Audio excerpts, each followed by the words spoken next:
Halo, halo teman-teman, halo sobat perempuan berkisah semuanya, selamat malam.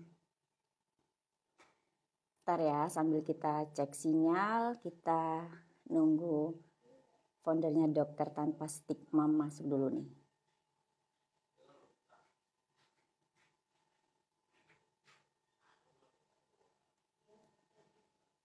Nah, yuk kita undang dulu ya. Malam teman-teman, jadi kalau biasanya yang suka pantengin live Instagramnya Perempuan Berkisah, biasanya kan ada Mbak Alima ya selaku founder, terus ada juga Mbak Popi, ada Mbak Rizka senior, terus biasanya juga ada Dokter Sandra. Nah kali ini Perempuan Berkisah bakal ngobrol santai, Vera yang bareng ini. Halo, Vera, selamat halo dok, Dokter malam. Sandra udah masuk. Halo dok, malam. Hai, selamat malam. Aduh, Dokter Sandra sepertinya semangat sekali malam ini. Gimana nggak semangat sama penyiar kenamaan dari Jember loh ini? Waduh. Aduh. Waduh, dok malam ini kita bakal ngobrol santai ya dok ya. Iya, santai-santai aja, nggak usah yang berat-berat lah, Ngobrol udah capek. santai, terus teman-teman ini temanya malam ini otoritas perempuan dalam berkontrasepsi. Ini tema Yes. ini bakalan seru banget sih. Nggak cuma buat Vera yang sudah ibu-ibu nih dok, tapi buat teman-teman yang yang lagi pantengin Perempuan Berkisah malam ini, pasti bakal banyak ilmu yang bisa diserap di sini ya dok ya. Ngobrol kita santai Amin, tapi amin. berisi gitu ya dok ya. Amin, amin. Oke.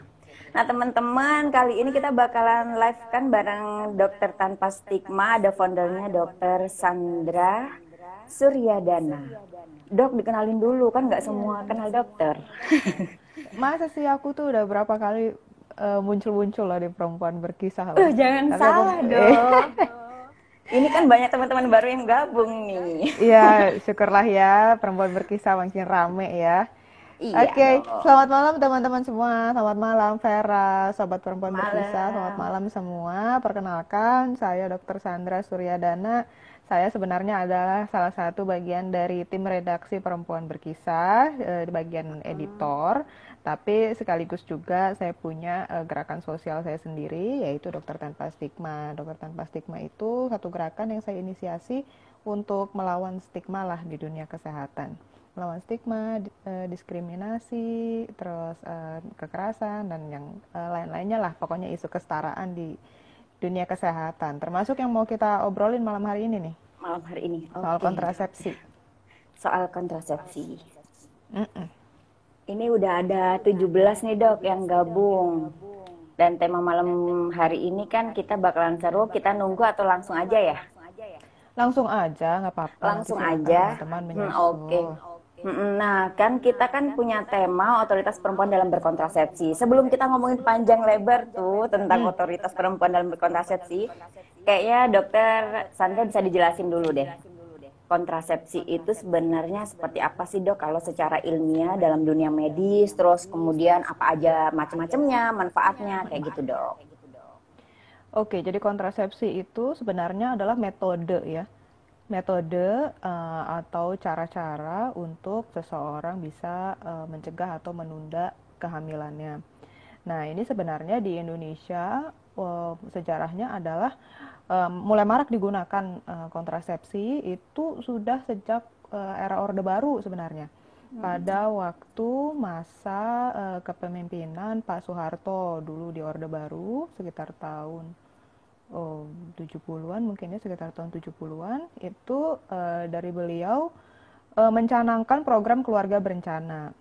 Nah, program keluarga berencana itu kan dimaksudkan untuk menekan laju pertumbuhan penduduk Indonesia ya waktu itu ya, untuk penguatan ekonomi ya kan.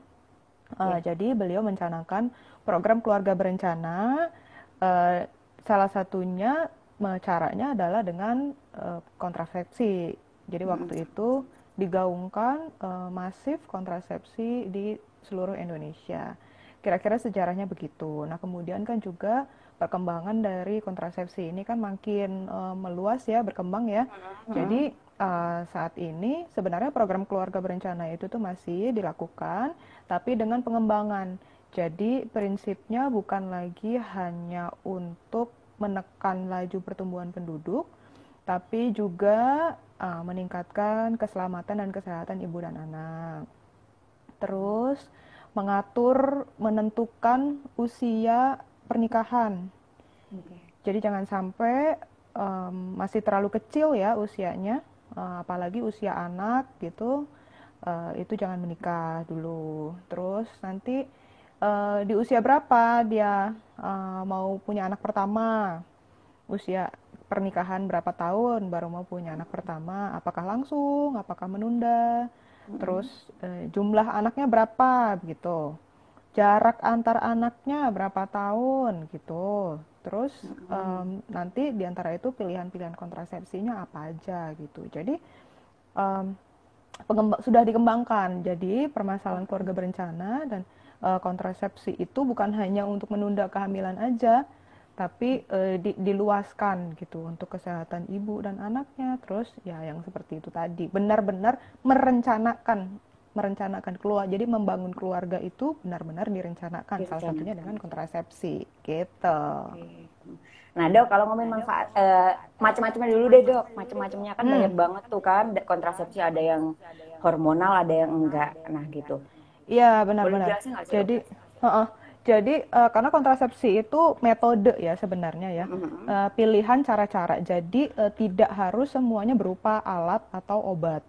Kontrasepsi itu bukan berarti hanya pil gitu ya, atau suntikan gitu. Itu kan obat ya, obat kontrasepsi.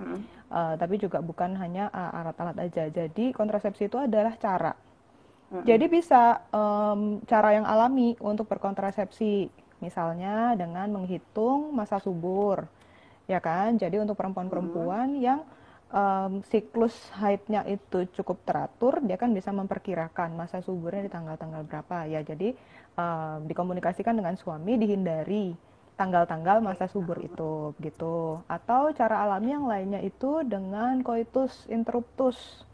Artinya pada saat berhubungan suami berejakulasi di luar vagina gitu. Jadi sperma nggak ada yang masukkan, nggak bisa membuahin kan. Nah itu pilihan cara yang alami ya.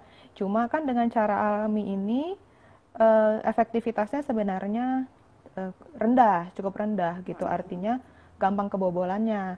Tapi ya kita juga makanya kontrasepsi itu harus disesuaikan sama kebutuhan pasiennya. Karena ada beberapa pasien di agama-agama tertentu kan memang melarang kontrasepsi sebenarnya, hanya menganjurkan kontrasepsi yang alami seperti ini gitu. Jadi ada pilihan ini mengikuti kebutuhan dari pasien ya kan. Lalu ada pilihan lain berupa obat minum. Obat minum. Nah, obat minum itu tuh pilihannya macam-macam ya. Jadi dari kandungannya aja udah beragam, pilihannya banyak, mereknya juga banyak pilihannya. Nah, itu harus dikonsultasikan sebenarnya dengan dokter. Supaya dokter atau bidannya bisa memilihkan pil yang mana yang paling cocok gitu kan. Dan ini kan juga kembali lagi harus disesuaikan dengan karakter dari pasiennya, kebutuhan pasiennya. Karena untuk pil KB itu kan dia harus rutin dan disiplin minumnya. Kunci efektivitasnya dia itu ada di kedisiplinan minumnya. Jadi kalau memang pasiennya itu nggak telaten, orangnya aktif gitu ya, kadang pulang malam, terus ya mungkin bekerja begitu, jadi mungkin tidak bisa disiplin minum rutin di jam yang sama gitu ya. Ya ini kan berarti kurang cocok untuk pil KB ini gitu. Nah, tapi kalau pil KB tuh ini ya, dia tuh sebenarnya fungsinya bukan hanya untuk mencegah kehamilan aja. Jadi bisa juga digunakan oleh dokter-dokter kandungan atau bidan gitu untuk mengatur haidnya, misalkan untuk yang haidnya telat-telat, mundur-mundur, siklusnya panjang, tidak teratur mungkin karena dia menderita PCOS misalnya. Jadi sebenarnya fungsi kontrasepsi itu tidak sempit hanya untuk mencegah kehamilan aja. Itu ada pil KB. Oke. Terus ada juga yang suntikan ya. Suntikan prinsipnya sama. Kalau suntikan itu kan hormonal ya. Cuma kalau KB Iya. diminum, kalau suntikan itu ya disuntik gitu. Pilihannya juga ada 1 bulan, 3 bulan gitu ya. Terus ada lagi yang pakai implan atau susuk. Itu biasanya di kayak bentuknya tuh kayak apa ya? Kayak strip, bukan, kayak korek api gitu ya, mungkin ya, agak panjang Heeh. sedikit gitu, nanti dimasukkan, diselipin di bawah, di lapisan lemak di lengan gitu. Itu ada Nah, Dok, pilihan untuk lain lagi. heeh. Ini masih ngobrolin tentang kontrasepsi, Dok. Kayak Vera aja Mm-mm. kayak masih awam gitu kan. Tadi Mm. akhirnya jadi tahu nih manfaatnya. Mm. Kalau Vera sendiri sih sebenarnya kan kayak manfaatnya itu hanya menunda, tapi padahal selain menunda itu ternyata juga masih banyak gitu, Dok ya. Manfaat Iya, dari kontrasepsi. banyak. Heeh. Nah, Mm-mm. mungkin kalau yang teman-teman tahu, yang teman-teman selama ini tahu ya hanya untuk menunda kehamilan kayak gitu kebanyakannya, Dok. Mm-mm. Nah, tapi Mm-mm. kalau dari segi kalau dari segi kerugian sebenarnya ada juga nggak sih, Dok, dari kontrasepsi ini sendiri? Nah, itu lagi kembali lagi ke masing-masing dari pilihan kontrasepsinya. Jadi, Hmm. salah satu contoh lain ya, kontrasepsi yang fungsinya tidak hanya untuk mencegah kehamilan itu kondom. Oke, Jadi ha. kondom itu ada kelebihan lain, dia bisa mencegah beberapa infeksi menular seksual. Itu kalau misalkan kondom. Tapi kalau di kontrasepsi yang lain tidak bisa, hanya kondom yang bisa mencegah penularan beberapa infeksi menular seksual gitu ya, misalkan Iya. eh, HIV, Hmm. gonore gitu, itu ya, beberapa bisa dicegah sama kondom. Kalau yang lainnya nggak bisa. Atau kelemahan dari yang lain juga, itu biasanya paling sering dikeluhkan sama perempuan itu yang hormonal. Hormonal. Jadi antara pil atau yang suntikan itu. Suntik. Itu Hmm. kan mengandung hormon ya, termasuk Hmm. susuk sih sebenarnya. Tapi susuk memang jarang dipakai. Kalau di perempuan Indonesia itu lebih lazim itu pil sama suntikan.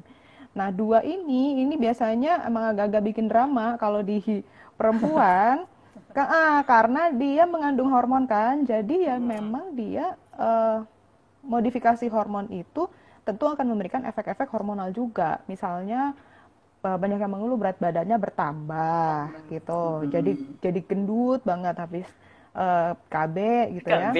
Atau atau dia mengeluhnya itu jadi mood swing banget. Mood swing banget, terus sering pusing gitu ya, badannya tuh rasa nggak enak gitu. Atau lagi haidnya jadi tidak teratur. Ya. Jadi memang itu adalah salah satu efek hormonalnya sebenarnya, haidnya menjadi tidak teratur atau bahkan tidak haid sama sekali. Tapi entah kenapa, mungkin karena penjelasan dari tenaga medis kurang atau bagaimana, efek samping ini Iya. mungkin kurang disampaikan ke pasien. Sampaikan. Jadi pasien itu setelah pakai, loh kok saya nggak haid-haid gitu ya, Iya, iya. apa nih hamil apa enggak gitu, perasaan kemarin udah KB, kenapa Udah jadi KB. nggak haid kayak gini gitu loh, apa ini jadi penyakit apa gimana Penyakit. gitu kan. Nah, biasanya tuh pasien tuh langsung senewen tuh, itu kemungkinan besar saya menduga karena memang kurang penjelasan dari tenaga medisnya gitu. Oke, dokter sebelum lanjut kita sapa dulu ya buat teman-teman perempuan berkisah yang gabung. Jadi teman-teman sobat perempuan yang gabung ini bisa juga ya, Dok ya, sekalian kalau misalkan mau ada yang tanya-tanya ya, Dok ya, masih bingung pilih kontrasepsi. Hmm. Mumpung lagi ngobrol sama Dokter Sandra bisa langsung cus tanya ya, Dok ya. Dok Ini ada ada yang satu. laki-laki nih, keren nih. Apa cuma Oh aku iya. laki-laki di forum heaven? Enggak lah, sebenarnya banyak lagi laki-laki di sini. Laki-laki sebenarnya perlu tahu juga tentang Iya, perlu kontrasepsi tahu ya. ya, Dok ya. Oh, Iya, benar. jangan sampai cuma cewek aja yang dibebankan soal Mm-mm. kontrasepsi ini gitu loh. Kontrasepsi benar. Sesuai sama topik kita malam ini. Dok, ada yang tanya nih, Dok. Hmm. Dok, bingung nih kok ada ya orang bisa beli pil KB dengan mudah, bukannya itu pil-pil yang jenisnya nggak bisa dibeli sembarangan. Gimana tuh, Iya, Dok? iya. Jadi sebenarnya memang pil KB itu seperti saya bilang tadi, dia kan harusnya berdasarkan konsultasi dokter terlebih dahulu kan, karena itu tadi Mm-mm. dia cara peminumannya harus disiplin. Ada Mm-mm. cara peminuman yang harus diikutin, dan itu perlu dijelaskan dulu sama dokternya, dan itu kan sebenarnya perlu disesuaikan dengan kebutuhan dari pasiennya. Cuma saya nggak berani menyalahkan pihak mana-mana ya. Ya kita Iya. berusaha mendoakan aja dan mendukung sistem sistem kesehatan di negara kita ini semakin teratur ya, semakin rapi, semakin ya mengikuti aturan gitu ya, nggak sembarangan. Jadi dari semua pihak, dari tenaga medisnya, dari apoteknya gitu kan, semuanya taat sama aturan. Jadi semua obat itu jangan sampai ada yang bisa beli Dijual tanpa bebas gitu ya dok ya. ya tanpa anjuran dari dokter gitu, terus nanti dia minum-minum sendiri tanpa aturan minum yang seharusnya, terus nanti malah benar-benar jadi masalah gitu. Oke, nah dok, kita masuk nih ke tema utama kita, otoritas perempuan, Hmm. perempuan dalam berkontrasepsi. Kalau ngomongin kontrasepsi ya dok ya, bahkan di RUU penghapusan kekerasan seksual, nah salah satunya kan pemaksaan pemakaian kontrasepsi juga masuk ya dok ya. Itu kenapa Iya. sih dok kok pemaksaan kontrasepsi itu juga termasuk dalam kekerasan gitu dok? Bisa dijelasin nggak dokter Sandra?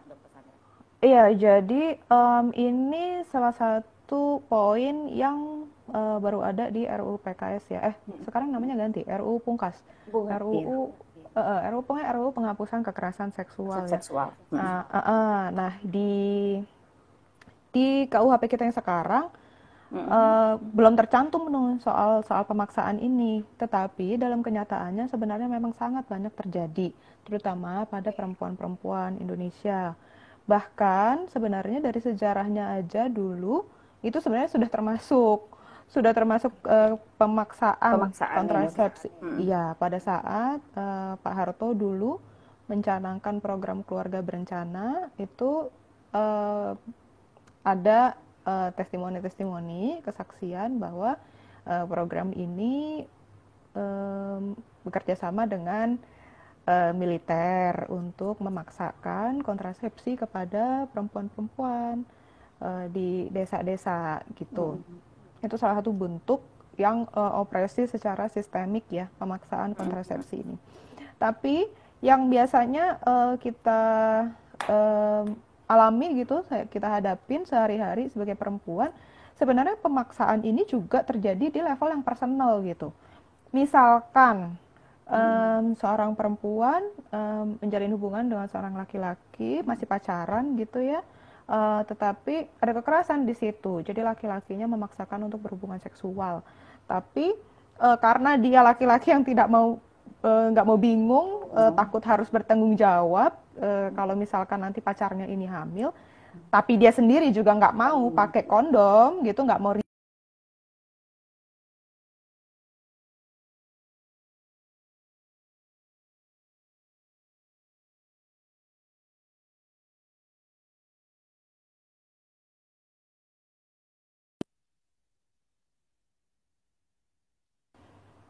pengesahan RUU PKS gitu. Jadi sekarang siapapun yang mau memaksakan penggunaan kontrasepsi ke perempuan itu nanti akan dipidana.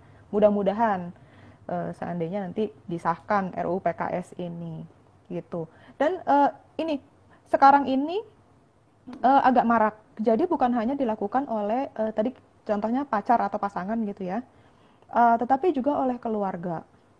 Jadi misalkan untuk teman-teman yang disabilitas mental, teman-teman perempuan yang disabilitas mental ada ditemukan cukup banyak kasusnya dipaksa untuk pasang kontrasepsi karena keluarganya khawatir ya mungkin dia juga kurang bisa merawat anak dengan disabilitas mental ini.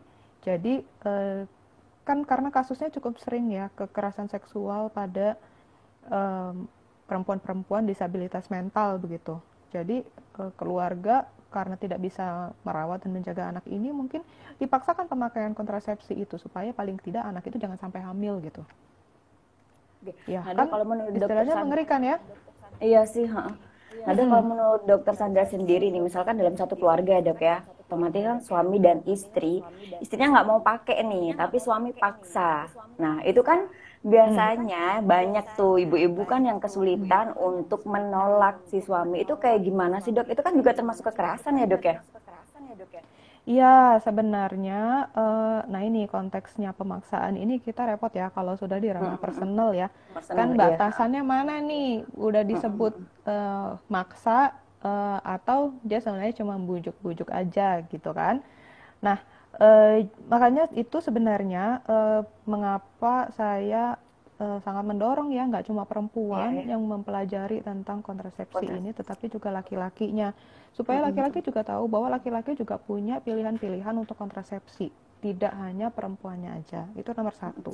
Lalu yang kedua, perlu dipahami juga bahwa kontrasepsi ini pilihannya banyak. Dan sekarang itu istilahnya udah zaman maju ya. Semuanya tuh udah diusahakan produk-produknya tuh baik untuk kenyamanan pasien. Jadi langkah utama yang paling enak sebenarnya tinggal tanya, konsultasi ke dokter atau ke Mm-mm. bidan, ya kan? Iya, iya. Misalkan tanya Bu Bidan, saya kondisinya begini, misalkan saya sudah punya anak, tapi saya masih mau nunda anak kedua, gitu kan? Saya Mm-mm. masih menyusui atau ada keluhan yang lain gimana? Itu kan disampaikan aja kan? Nah nanti tinggal Mm-mm. bidannya yang menentukan. Oh, kalau menurut saya untuk ibu yang paling baik ini. Atau kalau bidannya bingung, ada pilihannya ini. Kelebihannya yang A ini, kekurangannya ini. Yang B, kelebihannya begini, kekurangannya begini. Jadi tinggal konsultasi aja gitu sebenarnya. Iya. Untuk menentukan mana yang paling baik. Dengan dikomunikasikan seperti itu kan lebih enak ya. Jatuhnya kan bukan pemaksaan gitu. Iya sih. Iya kan? Mm-mm. Tapi kita diskusi nih, kita sama-sama. Jadi suami rencananya gimana, istri rencananya gimana, disesuaikan sama kenyamanan istrinya kalau memang istri yang akan menggunakan kontrasepsi gitu. Atau ada pilihan lain, suaminya bisa berkontrasepsi juga gitu. Jadi ikut serta bareng-bareng rumah tangga itu suami dan istri sama-sama, termasuk urusan kontrasepsi dibicarakan bersama-sama gitu. Nah, ini Dok, tapi kan masalahnya selama ini banyak banget yang sepertinya kurang tahu gitu Dok. Dan jumlah kontrasepsi antara perempuan dan laki-laki itu pasti banyak kan perempuan nih. Dan banyak, Iya. iya para suami yang juga kurang tahu kan ada macam apa saja tentang kontrasepsi yang bisa Hmm. digunakan gitu Dok. Itu memang di dunia Iya, medis kayak gitu ya benar-benar. Dok? Iya, benar. Jadi memang ada alasannya kenapa Mm-mm. jadi perempuan-perempuan terus yang ribet untuk urusan kontrasepsi ini. Karena memang betul yang ada di pasaran itu memang jauh lebih banyak kontrasepsi pilihan untuk yang perempuan. Jadi perbandingannya itu cukup jomplang ya. Waktu itu aku sempat iseng-iseng lah ngitung gitu. Jadi pilihan kontrasepsi untuk perempuan itu di Indonesia ada 11. Tapi untuk laki-laki hanya 2 Waduh. gitu. Jadi untuk laki-laki pilihannya itu cuma kondom atau dia langsung vasektomi. Pas. Vasektomi itu dipotong atau diikat gitu saluran spermanya. Jadi itu adalah metode kontrasepsi yang permanen. Artinya nggak bisa lagi putar balik gitu ya. Iya. Jadi subur lagi. Nah itu jadi pilihannya cuma 2, either kondom atau vasektomi. Sementara kalau untuk perempuan tadi itu dia aku jelasin ya kan bisa Iya. pil, bisa suntik, bisa implan, bisa IUD, mau tubektomi, pakai apa sih diafragma, sekarang ada baru lagi kondom perempuan gitu. Jadi pilihannya tuh macam-macam banget gitu. Jadi ya itu dia ya kalau kalau aku melihat fenomena ini sebenarnya nggak bisa dinilai dari personal aja gitu di level keluarga atau di level pasangan misalkan. Karena memang di dunia bisnis perusahaan farmasi memang yang selalu dikembangkan itu hanya kontrasepsi perempuan gitu. Sementara kontrasepsi laki-laki ya terus mandek aja penelitiannya gitu. Jadi tidak pernah ada perkembangan untuk kontrasepsi laki-laki. Nah, Dok, ini ada yang tanya, Dok, dari Astaria Smart. Dok, kontrasepsi yang baik untuk ibu yang berbadan gemuk apa ya, Dok? Nah, ini dia nih, ini kadang-kadang ibu-ibu tuh menyalahkan kontra pil KB-nya.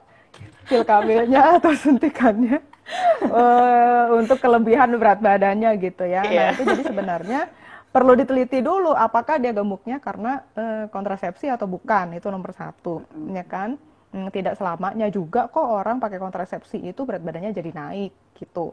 Tapi misalkan dia ingin tetap berkontrasepsi, tetap nomor satu saya saran dia menurunkan berat badan dulu dengan cara olahraga, diet dan segala macam itu ya. Nah, untuk kontrasepsinya supaya dia tidak terpengaruh berat badannya begitu ya. Ya, itu hindari kontrasepsi yang mengandung hormon. Nah, karena yang membuat fluktuasi dari berat badannya itu pada kontrasepsi adalah kandungan hormonnya. Jadi dihindari itu yang bentuknya pil, suntikan, atau implan, atau apa ya, IUD juga ada tuh yang mengandung hormonnya gitu. Itu ya berarti jangan pilih yang itu. Pilihnya kondom, ya kan? Atau IUD yang copper T yang biasa itu, yang nggak ada ininya hormonnya. Atau coitus interruptus boleh, atau mau langsung steril gitu ya, tubektomi atau suaminya vasektomi itu kan bisa jadi juga ada pilihan lain, ada macam-macam pilihan. Nah, dok, ada yang tanya lagi, kalau misalkan alat kontrasepsi antara pil dan suntik KB itu lebih bagus yang mana? Lebih aman yang mana? Itu dia, nggak bisa ya aku bilang di sini mana yang lebih baik atau mana yang lebih aman atau mana yang lebih nggak ada efek samping atau apa gitu ya. Karena setiap metode kontrasepsi itu harus disesuaikan sama kebutuhan dan karakter dari pasiennya. Seperti itu tadi misalkan Ibu Astari Asmar gitu misalkan ya, dia mau ber-KB tapi dia ada keluhan bahwa dia ini gemuk atau mudah gemuk gitu orangnya. Jadi kira-kira pilihan KB yang mana yang tepat gitu. Nah, jadi harus disesuaikan, tidak bisa di generalisasi, dipukul rata gitu yang oh pil KB yang paling bagus gitu, atau langsung bilang oh suntikan yang paling bagus, nggak bisa karena beda-beda tiap orang. Misalkan dia takut disuntik, ya masa iya pil KB suntik yang lebih bagus gitu kan? Ya mendingan dia pilih pil atau pilih yang lain yang nggak perlu suntik-suntik gitu ya kan? Atau dia seperti itu tadi, orangnya nggak terlalu telaten minum obat sebenarnya, nggak bisa nelen tablet itu nggak bisa. Ya berarti kan pil KB nggak tepat gitu buat dia. Bukan berarti mana yang lebih bagus, tapi mana yang lebih sesuai dengan masing-masing pasien. Tuh. Oke, berarti memang harus sesuai dulu ya dok ya, baru kita bisa menentukan. Itulah fungsinya konsultasi gitu. Jangan cuma denger-denger pakai pil KB yang ini bagus, atau pakai suntik yang ini aja sama bidan yang ini. Nah, ya nggak bisa Ya, karena nanti tiap orang gemuk beda. gitu. Iya. Nah, iya, kadang itu malah bukan pemaksaan penggunaan kontrasepsi loh, tapi dipaksa untuk tidak menggunakan kontrasepsi. Itu juga banyak terjadi kan? Ya kan? Jadi biasanya tuh kadang-kadang tuh mertua-mertua tuh yang bilang, kamu jangan pakai KB-KB dulu, nanti susah punya anaknya kamu. Atau nanti suaminya bilang nggak usah pakai obat-obatan macam kayak gitu, itu nanti jadi penyakit di rahim apa segala macam. Jadi pemaksaannya itu tuh bukan cuma penggunaan yang, tapi ini tidak menggunakan itu juga kadang dipaksa gitu loh. Padahal perempuan kan juga punya pendapat. Iya, ada juga dokter yang harus ikut KB biar badannya gemuk gitu, banyak dok kayak gitu. Banyak. Minum pil KB aja biar mukanya nggak jerawatan gitu. Iya. Terus ini ini berkaitan banget dok, ini kaitan banget. Ada yang tanya, apakah benar program KB pas awal nikah sebelum kita punya anak bikin kita susah hamil setelah lepas KB? Tuh kan. Ya, ini biasa banget nih pertanyaan orang-orang nih. Nanti karena biasanya kayak gitu. Dok, kita tetangga saya katanya dia udah lepas KB berapa tahun gitu tapi nggak punya anak gitu. Nah, itu kembali lagi, jawaban saya adalah ke masing-masing pasiennya. Jadi per pasien itu harus konsultasi dulu. Itulah saya bilang konsultasi dulu sebelum memilih kontrasepsinya dan nanti sesudah dia lepas kontrasepsinya gitu. Karena memang ada beberapa kontrasepsi termasuk kontrasepsi yang hormonal itu tadi, itu kan dia memodifikasi hormon ya. Cara kerjanya dia itu memodifikasi hormon kita, makanya dia membuat menstruasi kita bisa jadi tidak teratur begitu. Nah, itu tentu saja dengan modifikasi hormon seperti itu, apalagi dalam jangka waktu yang makin lama gitu ya, misalkan dia pakai KB hormonal itu 2 tahun, 3 tahun gitu. Semakin lama dia menggunakan KB hormonal itu, eh, akan semakin lama juga biasanya untuk mengembalikan kesuburannya lagi, yaitu menormalkan dan menteraturkan kembali haidnya gitu. Karena kalau selama haidnya dia nggak teratur, ya sulit juga dong dia untuk cepat-cepat hamil gitu kan. Artinya kan masa suburnya kan juga masih nggak teratur gitu, masih nggak jelas. Jadi itu yang harusnya ditanyakan selama konsultasi untuk kontrasepsi. Artinya sampaikan sama dokternya atau sama bidannya, saya cuma mau kontrasepsi kira-kira setahun aja, yang paling baik untuk saya apa gitu. Saya mau setelah saya lepas itu nanti cepat langsung saya bisa hamil lagi gitu, karena saya nggak mau anak saya jaraknya terlalu jauh. Nah itu monggo disampaikan ke bidannya atau ke dokternya gitu. Jadi dokternya kan tahu, oh dia maunya cuma yang bentar aja. Ya mungkin nggak yang IUD kali ya, atau mungkin nggak yang implan gitu kali ya. Saya bisa pilihkan yang lain yang jangkanya lebih sebentar dan lebih nyaman gitu untuk dia. Itu yang harus makanya pentingnya untuk konsultasi, bukan cuma sekedar dengar-dengar dari mertua, dari ibu, dari tetangga gitu. Karena meskipun itu istilahnya mereka sudah berpengalaman ya, tapi Iya. beda masing-masing kebutuhan orang tuh beda. Beda. Oke. Nah dok, kita ngobrolnya agak berdikit ya dok ya. Tadi kan dokter Sandra udah nyinggung tuh kalau misalkan emang kontrasepsi sendiri itu jumlahnya jomplang banget antara yang buat cewek sama buat cowok. Tapi sebenarnya itu ada hubungan nggak sih dok kalau misalkan dikaitin kontrasepsi ini dengan dunia, mungkin ya dunia bisnis, terus ekonomi, politik di suatu negara, khususnya Indonesia sendiri dok? Iya, jadi sebenarnya bukan yang nggak ada ya pengembangan untuk kontrasepsi di laki-laki gitu. Tapi memang setiap penelitian itu ujung-ujungnya akhirnya mandek, tidak jadi diproduksi secara massal, apalagi dijual gitu ya, dipasarkan, karena memang tidak menarik untuk marketnya itu nggak ada. Jadi saat ini kan biasanya kan negara-negara lain ya, kalau di Indonesia mah belum lah mengikuti negara lain gitu kan. Iya. Jadi kalau di negara lain itu kan mereka sebelum mau memproduksi sesuatu itu kan mereka kan kayak market research gitu kan. Kira-kira ini barang ini bakal laku atau enggak, kebutuhannya ada apa enggak gitu kan. Nah pada saat melakukan market research itu ternyata memang laki-laki itu tidak terlalu berminat untuk menggunakan kontrasepsi.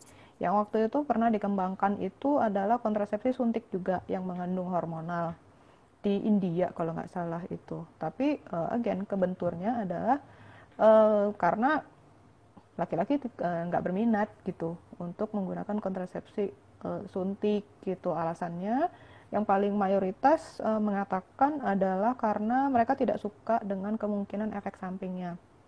Karena sama kan seperti KB suntik yang di perempuan yang tadi kan aku bilang itu, memang namanya kita memodifikasi hormon, jadi di perempuan di laki-laki ya efeknya sama, nanti akan bisa ada kemungkinan berat badannya jadi bertambah atau malah berkurang gitu, mood swingnya juga, terus bisa jadi juga berpengaruh ke libido.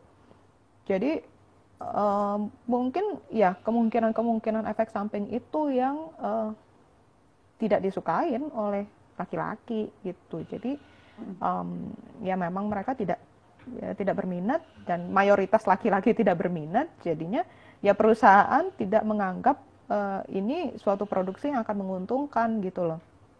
Sementara kalau misalkan mereka tanya ke perempuan mungkin langsung dengan lancar gitu ya, cus dia kan langsung ngejelasin, oh yang ini saya nggak suka sama yang ini, saya butuhnya yang kayak gini-gini, yang lebih nyamannya saya maunya kayak gini. Jadi akan terlihat terus marketnya bahwa perempuan itu lebih besar market untuk kontrasepsi gitu. Secara dunia bisnis sih seperti itu, tapi secara sosial budaya juga memang ini budaya yang udah mengakar banget gitu ya. Budaya patriarkis yang udah dari zaman dahulu kala banget gitu.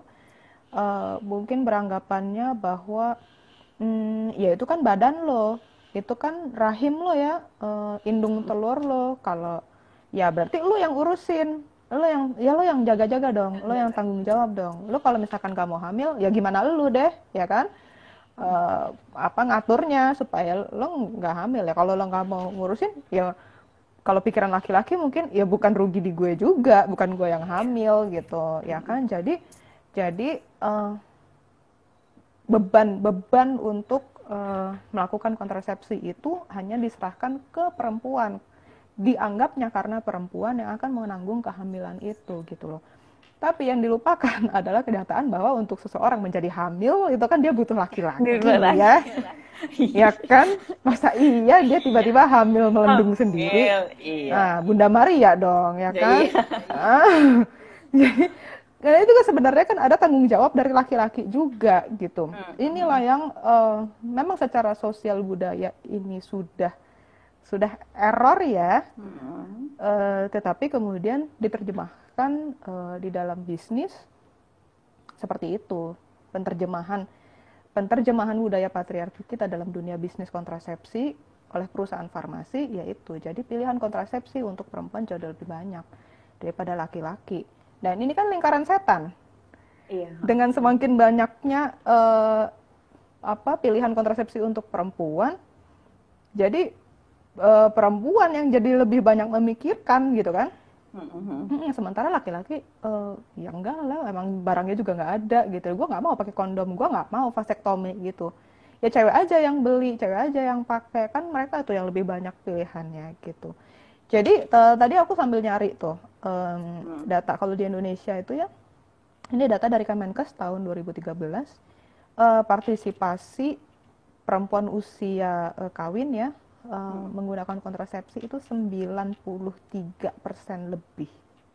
Sementara laki-laki cuma 6%, nggak sampai 7%. Begitu jomplangnya. Begitu jomplangnya. Dan itu pasti banyaknya dengan keterpaksaan, Dok. Mungkin dengan keterpaksaan, atau seperti itu tadi yang nggak pakai mungkin terpaksa tidak pakai. Iya. Iya kan, kita nggak tahu lah, karena kayaknya tuh kayak perempuan tuh nggak punya pendapat sama sekali gitu soal kontrasepsi ini. Oke, Dok, ada istilah tentang kontrasepsi darurat. Itu gimana sih, Dok? Oh iya. Mau bahas kontrasepsi darurat ya. Jadi kontrasepsi darurat itu juga salah satu pilihan. Itu obat hormonal juga, kontrasepsi darurat, tapi memang tidak dimaksudkan untuk jangka panjang ya. Kontrasepsi darurat ini hanya ya darurat aja kalau berhubungan seksual ketika tidak menggunakan kontrasepsi apapun gitu.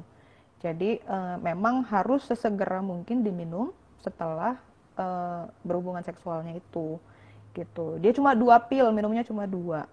Diminum sesegera mungkin sesudah hubungan seksualnya, paling lambat 72 jam. Lalu 1 tabletnya lagi 12 jam sesudahnya gitu. Oh, oke. Nah, Dok, kalau ngomongin otoritas perempuan nih, sebenarnya kalau menurut Dokter Sandra, otoritas perempuan dalam berkontrasepsi itu yang seperti apa sih, Dok? Karena kan ya yang seperti tadi kita bahas, Dok, ada keterpaksaan entah itu dia harus pakai sendiri atau paksaan dari orang lain, nah gitu. Otoritas kita sebagai perempuan sebenarnya harus gimana, Dok? Perempuan ini seharusnya punya otoritas itu penuh ya. Kalau dasar pemikirannya adalah bahwa ini menyangkut tubuh perempuan, ya jelas yang punya otoritas penuh si pemilik tubuh itu dong. Gak bisa dari orang lain dong. Orang lain sifatnya hanya memberi saran atau rekomendasi. Tapi keputusan tetap harus diserahkan kepada si perempuan itu. Jadi yang paling ideal sebetulnya dalam penggunaan kontrasepsi itu tadi aku bilang dua orang sepasang ya diskusi dia mau bagaimana nih untuk penggunaan kontrasepsinya ya kan, siapa yang pakai, yang laki-laki atau yang perempuan ya kan, karena ada pilihan untuk laki-laki juga ikut berpartisipasi gitu.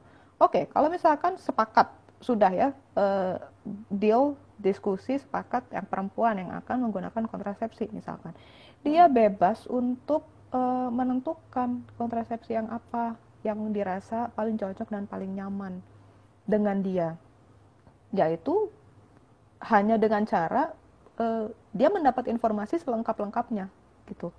Tidak mungkin seorang perempuan itu bisa memiliki otoritas dalam apapun ya, termasuk dalam hal kontrasepsi, kalau dia tidak mendapatkan akses terhadap informasi yang lengkap. Jadi di sini fungsinya tenaga kesehatan dan keinginan dari si perempuan untuk berkonsultasi juga gitu bersama dengan pasangannya, yang mana ya yang dirasa nyaman untuk si perempuan itu. Nah, kewajiban dari tenaga medis adalah untuk menyediakan informasi itu. Jadi tenaga medis itu juga jangan ngadi-ngadi ikut maksa-maksa juga, Bu ya pakai yang ini aja, yang ini nggak bagus. Bukan seperti itu, tapi berikan informasi yang lengkap, pilihan-pilihan yang ada. Bu, di praktekan saya adanya pilihannya ini, kelebihan kekurangannya ini. Ibu kira-kira gimana? Kalau misalkan nggak cocok sama yang ini, sebenarnya ada pilihan lain, tapi mungkin nggak ada di praktekan saya. Kan seperti itu, begitu. Jadi tinggal bagaimana tenaga medis menyampaikannya ke pasiennya, gitu. Jadi pasiennya ngerti, benar-benar dia memilih atas dasar dia memang ngerti. Jadi dia bisa bertanggung jawab atas apa yang sudah dia pilih, gitu. Lalu sebenarnya ada satu pihak lagi yang perlu kita tuntut ini ya, soal kontrasepsi ini berkaitan dengan otoritas di perempuan, itu adalah pemerintah. Jadi bagaimana pemerintah berusaha menjamin ketersediaan layanan kontrasepsi ini untuk semua perempuan di Indonesia. Karena nggak mungkin ya kalau misalkan istilahnya dia sama pasangannya udah sip nih, komunikasinya udah mantep nih ya, terus dia ke tenaga medisnya itu juga tenaga medisnya udah maknyus lah, udah jelasin lengkap gitu ya, jadi dia bisa memilih. Nah pada saat dia sudah memilih ternyata barang yang nggak ada, ya kan? Dan itu banyak ternyata kejadian, Dok. Nah, atau dari pemerintah tidak menjamin gitu. Artinya, kalau sekarang kan pemerintah ada ya, kontrasepsi itu gratis kalau di puskesmas. Tapi itu kan tergantung dari distribusi kan, kelancaran distribusi. Itu kalau di pelosok-pelosok itu biasanya susah. Nah, kalau misalkan tidak ada seperti itu, akhirnya kan jadi biaya, ya kan? Akhirnya kan karena pemerintah tidak bisa menjamin yang gratis itu, akhirnya swasta masuk, ya kan? Padahal kan ini salah satu program pemerintah loh, keluarga berencana tadi sejarahnya nih, ya kan?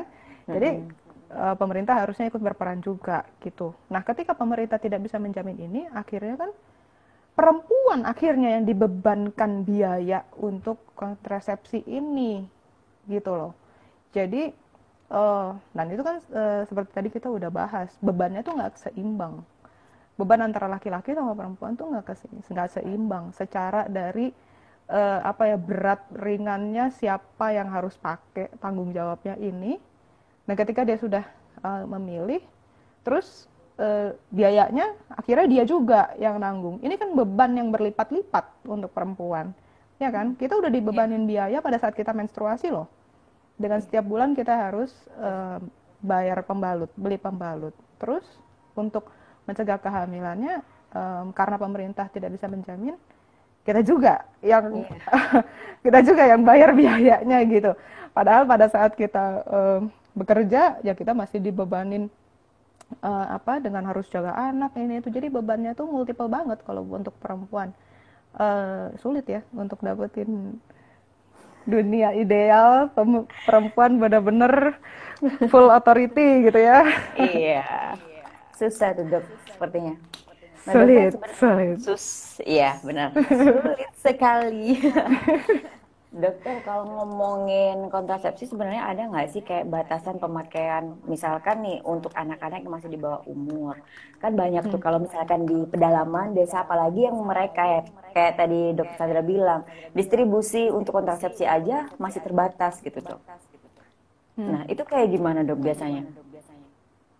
Nah itu dia, ini repotnya, dan sebenarnya permasalahan ini bukan hanya ada di daerah-daerah pelosok ya, tapi bahkan di kota-kota besar aja juga masih jadi isu gitu, jadi masalah. Jadi yang banyak terjadi praktek-praktek yang di layanan kesehatan gitu untuk kontrasepsi ini, biasanya tenaga medis itu agak judgmental. Jadi mereka memilih pasien mana yang layak diberikan kontrasepsi. Oh. Jadi ini juga sebenarnya salah satu pelanggaran hak nih, karena sebenarnya bukan urusan dari tenaga medis juga untuk mengurusi bagaimana apakah pasien ini sudah menikah atau belum gitu kan. Iya, iya. Yang penting sudah cukup baik pasien ini ada kesadaran untuk dia berkontrasepsi, artinya dia mau bertanggung jawab untuk setiap aktivitas seksualnya gitu kan. Nah, tapi biasanya yang ramai adalah itu tenaga medis yang bersifat judgmental. Jadi sebenarnya jangan terlalu banyak berharap kalau misalkan anak muda belum menikah, apalagi anak-anak remaja mau cari-cari kontrasepsi, karena bukan hanya tenaga medisnya aja yang akan menolak gitu ya, tidak mau memberikan konsultasi gitu karena memang tidak mau memberikan KB-nya dengan alasan belum menikah. Di apotek pun sama, misalkan itu kan tadi obatnya kan udah bisa bebas-bebas gitu ya, dibeli gitu ya di apotek gitu kan. Mau beli di apotek aja, cobain aja. Kalau dia lihat mukanya masih kecil banget gitu, nggak akan dikasih, sama pasti dibilangnya kosong kayak gitu. Itu banyak sekali terjadi. Jadi ya itu juga pelanggaran otoritas perempuan dalam berkontrasepsi gitu. Nah, apalagi kalau misalkan di daerah-daerah, ya kalau di daerah yang udah nikah aja kadang susah gitu ya. Kayak dulu waktu itu aku kerja aduh dia ini pelosok banget ya. Jadi kalau misalkan dia mau KB gitu, dia harus nunggu mobil yang lewat supaya dia bisa nebeng ke puskesmas itu yang jaraknya naik mobil itu berapa lah gitu, agak lama. Tapi kalau misalkan gak ada yang lewat, dia harus jalan kaki yang butuh waktu setengah hari. Dan dia juga nggak bisa ninggalin kerjaannya kan, jadi akhirnya suntikan KB-nya nggak sesuai jadwal gitu. Jadi barangnya udah ada di sana, dia juga udah biasa pakai KB suntik itu, dia nyaman-nyaman aja dengan KB suntik itu. Tapi akses dari rumahnya dia ke puskesmas itu loh yang tidak disiapkan oleh pemerintah gitu. Pada akhirnya bukan hanya alat kontrasepsinya aja ya dok ya, jadi di sekitarnya juga banyak hal yang mendukung, susah mendapatkan. Yes. Nah dok, kalau untuk batasan usia ada nggak sih dok? Misalkan anak yang boleh pakai kontrasepsi itu setelah usia 17 atau kayak gimana, itu ada nggak dok? Oh enggak, jadi secara medis ya, secara physically, asalkan dia sudah menstruasi, ya dia sudah bisa menggunakan kontrasepsi apapun gitu ya. Disesuaikan lagi sama kebutuhannya. Jadi kalau misalkan dia mau kontrasepsi misalkan dia masih belum berhubungan seksual gitu misalkan, tapi dia mau langsung kontrasepsi gitu ya kan berarti harus dipikirkan gitu kan. Kayaknya kalau IUD nggak tepat gitu, karena akan terlalu sakit sekali untuk dia karena dia belum pernah berhubungan seksual gitu. Atau kan bisa juga dia hanya untuk mengatur atau membuat haidnya jadi lebih teratur gitu ya. Nah itu kan fungsi dari kontrasepsi yang lain juga gitu kan, nggak semata-mata hanya untuk mencegah kehamilan aja gitu. Jadi sebenarnya nggak ada usia ininya, asal udah pubertas sudah bisa bisa konsultasi untuk kontrasepsi. Nah dokter, kita udah 49 menit loh, nggak terasa ya. Ya ampun, gila gue ngoceh-ngoceh ya, parah banget ya. Tapi seru sih dok, makanya bikin nggak berasa. Nah ini ada satu pertanyaan nih dok dari Salman Al-Farizi 88. Dok, kalau pemakaian jangka panjang pil KB itu bisa bikin mandul nggak sih buat wanita dok? Kayaknya ini yang tanya untuk istrinya. Ini istilah mandul nih. Istilah mandul tuh sering banget itu dipakai ya. Jadi istilah mandul tuh rasanya stigmanya tuh udah dalam banget gitu. Artinya kayak kalau perempuan dibilang mandul tuh kayak udah serem banget gitu. Udah serem. Bukan perempuan yang bukan perempuan lah gitu ya kalau misalkan mandul gitu kan, gila serem banget ya. Nah, jadi saya mau meredefinisi dulu untuk istilah mandul ini. Untuk mandul itu sebenarnya nggak hanya perempuan aja, tapi kan laki-laki juga bisa mandul, atau kalau istilah di medisnya itu infertil. Nah, untuk benar-benar dibuktikan eh, seseorang itu infertil atau enggak, itu harus ke dokter, harus dengan pemeriksaan.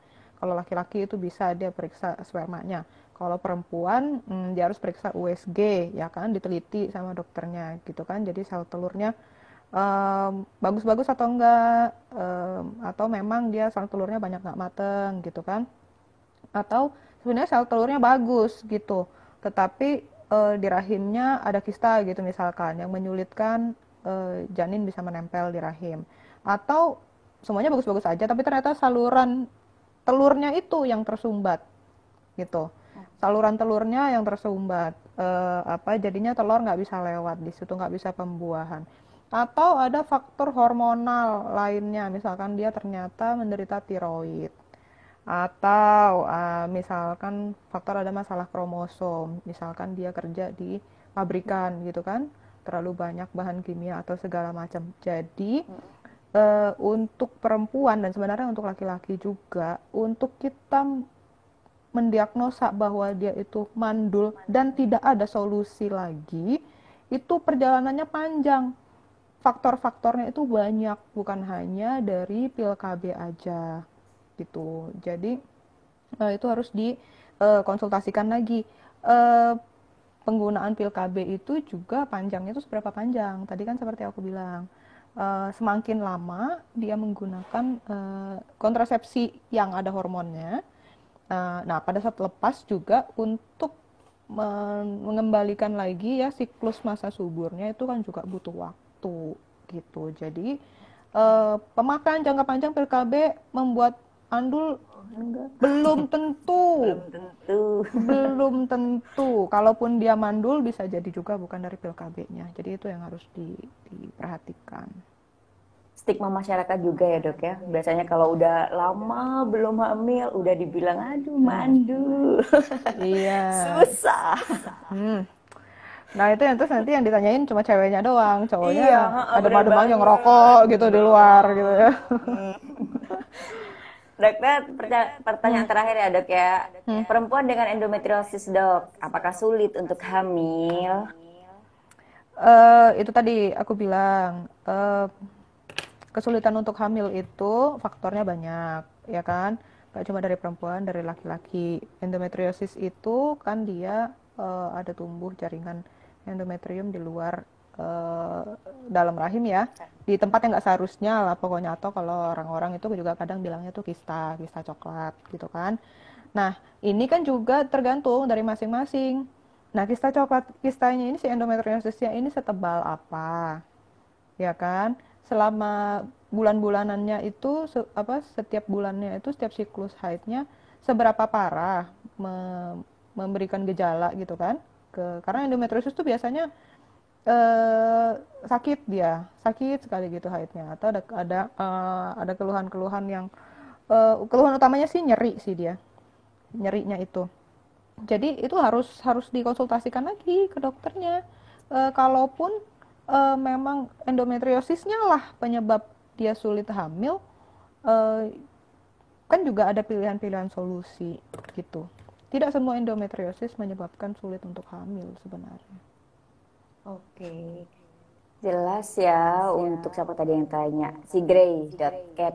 Nah dokter, kita punya waktu 5 menit sebelum berakhir obrolan santai kita ini. Ih beneran gak kerasa ya ampun. Pero pingin ini dong dokter Sandra, kasih sedikit kesimpulan lah. Sebenarnya kita sebagai perempuan, otoritasnya dalam berkontrasepsi, hal yang paling perlu diperhatikan itu apa dok? Ya, jadi ini aku selalu menjadi kalimat penutup aku untuk semua pasien-pasien aku atau semua yang mendengarkan, bahwa untuk kita bisa menjadi berdaya atau kita bisa mengambil alih semua otoritas kita itu hanya dengan ilmu. Jadi knowledge is power. Termasuk dalam urusan kontrasepsi ini ya, ketika kita mau belajar dan kita mendapatkan informasi yang lengkap, itu menurut saya bekal otoritas kita itu di situ. Bekal keberdayaan kita itu adalah di pengetahuan. Jadi jangan, istilahnya jangan hanya mengandalkan cerita-cerita orang gitu atau saran-saran dari orang. Baca, pelajarin, jangan males. Orang Indonesia itu agak-agak males baca ya. Pengennya cuma nanya, cepetan dapat jawaban gitu kan. Tapi nggak bisa, harus baca, pelajari, riset, cari tahu ke sana sini. Dengarkan penjelasan dokter atau bidan gitu sampai kalian tuh benar-benar bisa membuat pilihan yang sadar gitu. Itu kalau untuk level personal. Nah, kalau untuk yang lain-lain, persoalan kontrasepsi ini tadi kita udah bahas ya, nggak cuma persoalan rahim perempuan saja, tapi Iya, ini mencakup urusan dua politik, orang. sosial, budaya, perkawinanmu, pendidikan, seksualitasnya, semua nih kementerian bisa masuk nih. Jadi ya mulailah kita semua menyadari hal itu, bahwa sampai di level organ reproduksi kita pun perempuan itu dipagar-pagari, perempuan itu dibatas-batasi oleh sekian banyak aturan-aturan yang tertulis maupun tidak tertulis gitu. Nah, jadi salah satu cara untuk bisa bebas dari pagar-pagar itu yaitu kita belajar, kita cari tahu sebanyak-banyaknya, dan kita bersuara. Kita bersuara sama-sama, kita menyuarakan untuk mematahkan patriarki ini gitu. Nggak peduli suara kita dibungkam ya dok ya, yang penting kita bersuara aja dulu. Terus aja, termasuk yang cowok-cowok bantuin juga ya. Iya. Tadi udah banyak tuh cowok-cowok yang keren juga ikut belajar tentang kontrasepsi. Harus bantu kita sama-sama melawan patriarki, bukan melawan laki-laki. Iya, melawan patriarki. Siap. Yes. Dok. Aduh, rasanya nggak berasa loh dok. Ini udah 1 jam. Iya, asli loh, gila, ngoceh-ngoceh ternyata udah 1 jam ya. Dokter Sandra, terima kasih banyak ya dok ya. Kita udah ngobrol-ngobrol santai. Sama-sama. Semoga pembicaraan kita ini bisa memberikan manfaat ya dok ya. Amin, amin. Buat yang lagi bingung cari kontrasepsi apa, semoga bisa menentukan dengan segera. Amin. Semoga perempuan bisa dan laki-laki bisa berkontrasepsi secara merdeka ya. Merdeka. Amin. Oke dokter, terima kasih. Sampai Terima jumpa kasih ya ya dokter. sudah mengundang. Dadah. Selamat malam. Dadah dokter, selamat malam. Dah.